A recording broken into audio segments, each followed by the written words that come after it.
এলাকায় একটা মন্দির ধ্বংস হলো বা ক্ষতিগ্রস্ত হলো, সেখানে আপনার হিন্দু মুসলমান কেউ বাঁচবে? সবার বিরুদ্ধে মামলা হবে, ক্ষতিগ্রস্ত। উপস্থিত সকল ভাই মুসলিম হিন্দু অন্য যে ধর্মে থাকেন, আসসালামু আলাইকুম। অন্যান্য ধর্মদের প্রতি যে যার ধর্মের যেই সম্বোধনা সেই মোতাবেক শুভেচ্ছা গ্রহণ করবেন। আসসালামু আলাইকুম। আমাদের এই ঠেনঠেনিয়া বাজার মসজিদের ইমাম সাহেব আপনাদের ধর্মীয় এই মানে বিধিবিধান পালন, বালিয়াগট্টি বাজার মসজিদের ইমাম সাহেব আপনাদেরকে ধর্ম সংক্রান্তে এবং আপনার ধর্ম কিভাবে পালন করবেন এবং ধর্মীয় প্রতিষ্ঠান কিভাবে রক্ষা করবেন এবং অন্য ধর্মের যারা আছেন তাদের ধর্মের প্রতি কিভাবে শ্রদ্ধা দেখাতে হবে অথবা তাদের ধর্মের প্রতি কিভাবে আচরণ করতে হবে সেই সম্পর্কে একটু কথা বলবেন আমাদের ইমাম সাহেব, বালিয়াগট্টি মসজিদের ইমাম সাহেব। আসসালামু আলাইকুম ওয়া রাহমাতুল্লাহ। নাহমাদুহু ওয়া নুসাল্লি আলা রাসূলিল কারীম, আম্মা বা'দ।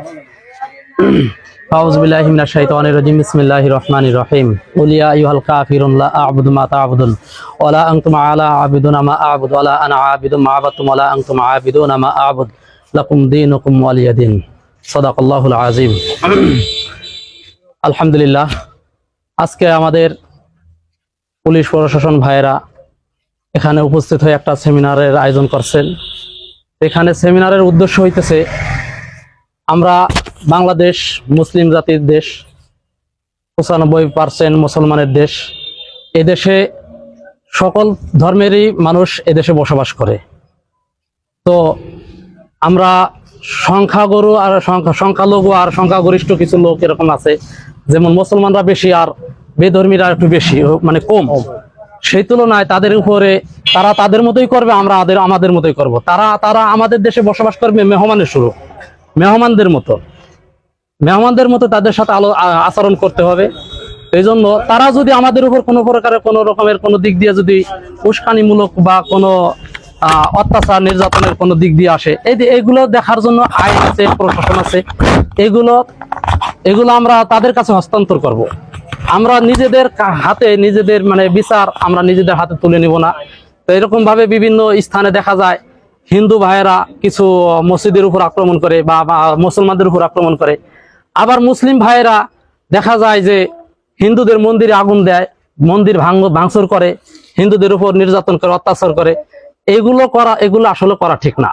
কারণ যার যার ধর্ম সে করবে, তারটা সে করবে, আমারটা আমি করবে। এ নিয়ে বাড়াবাড়ি করা, মারামারি করা, ধরাধরি করা, এগুলো একবারে অনুচিত কাজ।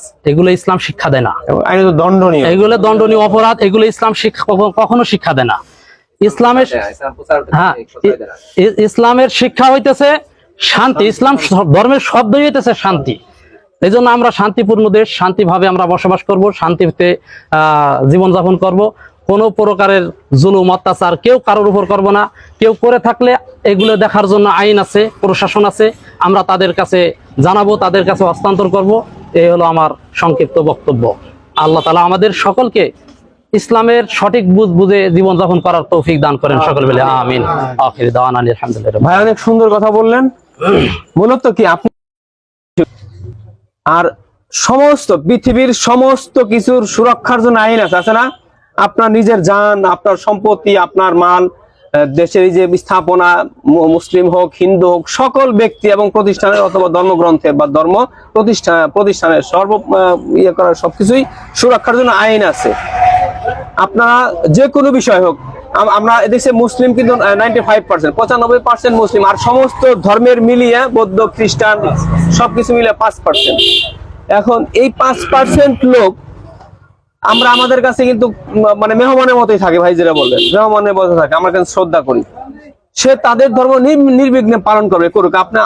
তার ধর্ম সে করবে, আমার ধর্ম আমি পালন করব। দেখেন এখানে শুরু থেকেই কিন্তু আমাদের যে মহানবী যখন ছিলেন তখন কি কোনো ধর্মের প্রতি জোর করে যে কোনো কিছু ভাঙছে, কোনো কিছু করছে যে এটা তোমরা মুসলমান ধর্মে চলে আসো, তোমরা ধর্মের কাছে করে নাই। কিন্তু তিনি বুঝে শুনে চেষ্টা করছে, নিয়ে আসছে। যারা আসছে সে আসছে, যারা আসে নাই সে আসেন। তার জবাব দিতে আল্লাহর কাছে মৃত্যু পরে বা কিয়ামতের দিন অথবা বিচারের দিন, যাই বলেন না কেন।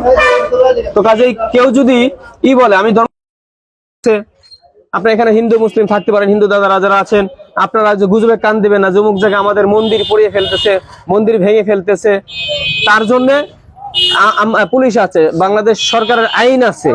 আপনারা যদি এরকম জানেন যে কোথাও মসজিদ, মন্দির অথবা কোনো ধর্মীয় প্রতিষ্ঠান, খ্রিস্টান, বৌদ্ধদের যেটাই হোক না কেন ক্ষতিগ্রস্ত হচ্ছে বা ক্ষতি করতেছে কেউ, আপনারা আমাদের জানাবেন, আমরা ব্যবস্থা নিব।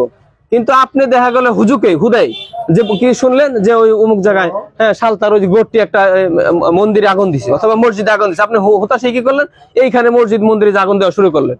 ওইখানে আসলে কিছুই হয় নাই, অথবা হোক ওইখানে মানুষ অপরাধ করছে, তার দায়টা তাদের উপর আসবে। কিন্তু এইখানে যদি আপনি একটা মসজিদ পুরান, এখানে যদি একটা মন্দিরে আগুন দেন অথবা ক্ষতিগ্রস্ত, এই দায়টা আপনার উপর আসবে না, আপনার উপর আসবে।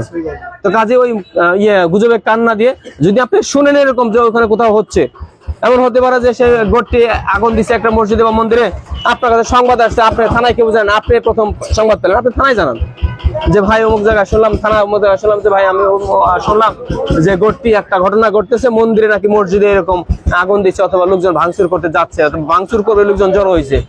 এই সংবাদটা দিলে কিন্তু আপনার দায় শেষ, আপনার দায়িত্ব আছে।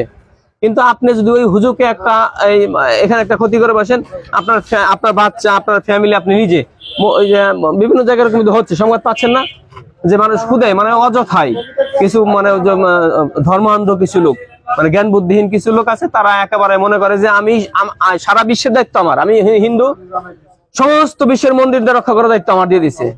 আরেকজন মুসলমান মনে করে কি সারা বিশ্বের সমস্ত মসজিদ রক্ষা করার দায়িত্ব আমার, ইসলাম ধর্ম কোরআন শরীফ রক্ষা করার দায়িত্ব আমার। এইগুলো দায়িত্ব আপনার একার না, এগুলো সারা দুনিয়ার সমস্ত মানুষের দায়িত্ব। একটা কোরআন রক্ষা করা, মসজিদ রক্ষা করা, এটা হিন্দুদের দায়িত্ব, মুসলমানের দায়িত্ব। না হলে আপনার কাছে একটা মসজিদ ধ্বংস হয়ে গেল, ওই এলাকার যারা সমস্ত লোক দায়ী না, হিন্দু লোকের বিরুদ্ধে মামলা হবে, মুসলমানদের বিরুদ্ধে মামলা হবে। কাজে গুজবে কান্না দিয়ে আপনারা ওইরকম কোনো সংবাদ পাইলে দয়া করে আমাদের থানায় জানাবেন। থানায় জানালে আমরা ব্যবস্থা নিব। আপনাদের ওই আইন কারো ব্যক্তিগত ভাবে বা নিজ হাতে তুলে দেওয়ার ক্ষমতা সরকার দেয় নাই বা কোনো আইন দেয় নাই। কাজে সবার কাছে অনুরোধ থাকলে আপনারা আমাদের সর্বপ্রথম থানায় জানাবেন। আপনারা নিজে থেকে উস্কানিমূলক কোনো কথা অথবা গুজবে কান দিবেন না।